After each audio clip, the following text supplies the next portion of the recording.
Alright, so we're going to have the new moon in Aries for all zodiac signs. Currently on April 1st, April Fools. So, of course, don't be a fool. Areas that you need to take care of, situations that need to basically be taken care of. And, of course, areas that you need to be direct. And, of course, add a little force, add a little bit of passion towards that area. See, the moon in Aries is going to be sleep, but the sun in Aries is going to be active and, of course, extreme. So this is all about directing your attentions, your actions, your passions, your motivations, and of course, your concentration methods towards sparking new fire, creating a new flame, creating the new sparks. And of course, that's what it's all going to be about. And when it comes with the water, it comes with the feelings, the emotions, of course, how you feel inwardly and how you feel internally secure when it comes to expressing your new visions, your new passions, your new growth. And of course, you don't want to basically play times or play games in this area. You want to make sure you're getting serious and passionate towards new areas to express. So this way, when you get into Taurus season, you'll be able to have grounding stability or grounding basis to basically walk on. So it's up to you to basically utilize wherever you got Aries at in charge for the next 30 days. Make sure you harness and know these energies. And of course, staying on your ones and twos and making sure that you basically are committed and of course passionate towards where you're trying to get towards to, no matter what, no matter the circumstance, situation. But of course, you're gonna have a mission, and that mission must be accomplished.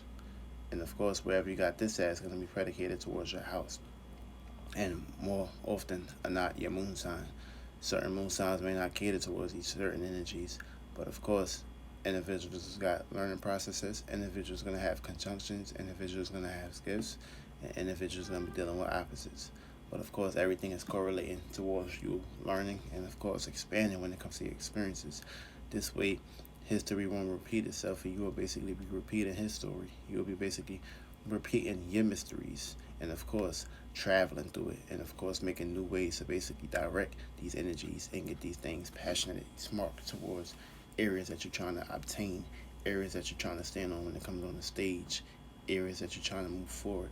So, of course, with this new moon in Aries, it's all about pushing forward towards your new goals, your new artistic natures, and of course, your passions, your intentions, your motivations, your angers, your aggressions. And of course, this is all about using a whole lot of intent, a whole lot of integrity. Make sure you're coming completely clear when it comes to these areas, and of course, not holding on to things, making sure you're clearing out your space, getting ready for this new moon. This way you can invite a new dresser, and of course, invite new spirits that's willing to basically work with you to get you to the promised land. But of course, one day at a time. Try not to accumulate or basically hold too much in. One fire, one passion at a time, one focus at a time, and this is how it starts. Alright, so with the moon and Aries in your first house, Aries ascendant, this is no capping and being direct and passionate towards a new personal endeavor in your life, a new personal goal, a new personal passion, a new personal experience for you to basically expand and express. You need to basically go ahead and switch up your whole new personality into a new perspective. And of course, the way you express yourself and the way others appear you. You need to come up with a whole new endeavor at this point. And of course, it's going to basically cater towards the full moon energies, which is in your relationships, the way you relate to people. You might have the best relationships of your life if you plant the right seeds with this new moon Aries. Also, second house. This is a new way to basically value yourself or basically value your self-worth when it comes to your material or when it comes to what you have as a gift inside of you. Now, this is a stubborn constellation right here. So what you need to do right here, you need to go ahead and basically redirect and of course come up with a new way to basically value something that's going to cater towards your persona or your perfection when it comes to what you truly have to offer when it comes to your resources. Also, you're going to basically accumulate a whole lot of greatness and wellness when it comes to your eighth house, your desires, your motivations, your passions, your secrets. Third house. This is basically a new, impulsive, direct, passionate way towards your thinking, your communications, and of course, your friends, your environment, your surroundings. Now, when the full moon comes, you're going to accumulate a whole lot of blossoms when it comes to your ninth house, your experiences, your travelings, your meanings, your moralities, and of course, your beliefs. Now, your fourth house, you basically need to come up with a new way to be direct towards your home, your privacies, your family. Be selfish in that area a little bit, feel me? This is going to cater to you towards the full moon blossoming towards your status, your career, your goals, which are basically predicated towards your 10th house. Now, your 5th house, you're going to basically go to the extremes, you're going to go to the extreme situations are basically overindulgent towards your creativity and of course your talents and your gifts. Be self-centered and of course basically self-worth yourself when it comes to your expressions and your alternative hobbies. This is going to basically cater to you towards your publics, the 11th house, which is your groups, your quantities, and of course associations when it comes to the full moon spectrums. Now in your 6th house, you basically need to value yourself when it comes to your work routines, a new work ethic, or a new way to basically correlate your tasks and of course your daily routines and gifts. Now it's gonna benefit you when it comes to your dreams, imaginations, when the full moon and Libra hits. But make sure you plant the right seeds to basically accumulate all of that. Now when it comes to the 7th house, this is basically a new way to basically be direct or have a self-mirror reflection towards a partner, place, or a thing that can self-meritorize you. And of course, it's going to basically best benefit you when it comes to your 1st house, full moon, which will be your relationships and how you relate to individuals. This is going to be your personality. You're going to receive the full blossoms if you plant the right seeds when it comes to your relationships and your partnerships. Your personality will basically be glowing in the best perspective on the full moon.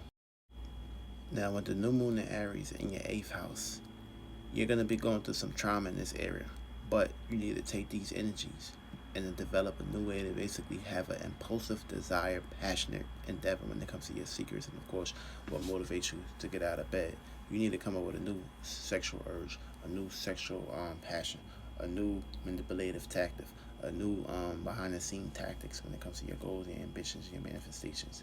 Now, if you plant the right seeds, you're going to receive order, accumulation, and full blossoms when it comes to your 2nd house. The things you value, the people you value, the right people, places, and things that value you is going to basically be coming into your life and walking into your life if you plant a good seeds when the new moon is in Aries, going all the way towards the full moon in Libra. If you plant a bad seeds, you're going to basically accumulate the wrong values. Now, if you have the new moon in Aries in your 9th house, you need to come up with a new morality, a new belief, a new way to basically believe and expand what you are basically predicated towards on learning, and of course, making sure that your grass is green on all spectrums or all sides of the world. Now, if you basically put yourself into a situation planting good seeds, you can accumulate the right surroundings, the right environments, the right friends, the right intellects when it comes to the full moon in Libra. Now, if you have the new moon in Aries in your 10th house, you need to basically go to the extremes of dive head first when it comes to your status, your career, your goals, and of course, a new outlook on how you're basically broadcasting things. Come up with a new way to basically express yourself in that house, for me. And the space will basically be predicated towards goals, ambitions, and of course, passions. What's going to basically help you in the spectrum, and you're going to receive the full blossom and support from your home, your family, or basically what makes you feel comfortable. That's going to basically be their support, whether it's a person, place, or thing. Now, if you got the new moon in Aries in the 11th house, you basically need to come up with a new way of developing a leadership, a unique leadership when it comes to relating your associations, your groups, your acquaintances, the networking skills, all that shit need to basically be accumulated when it comes to the 11th house. Come up with a new way to basically interact with individuals. And what's going to basically help you out in this spectrum will basically be your 5th house, your creativity, your talents, your gifts, your expressions, your autistic natures. That's going to basically work in your favors when the full moon in Libra comes.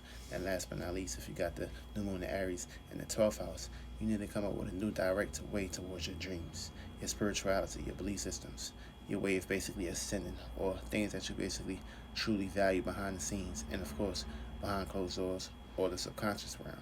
Now, what's going to basically better help you is basically making your dreams come into reality when the full moon hit in Libra, which will be affecting your 6th house, your routines, your work ethics. Feel me? So if you got a dream or purpose that you're basically trying to accumulate, make sure you're accumulating that, and of course, it's going to manifest and take the shape and form and start basically blossoming like the flowers on the ground in your 6th house. So you can basically make it a routine, of course, a task and a work ethic.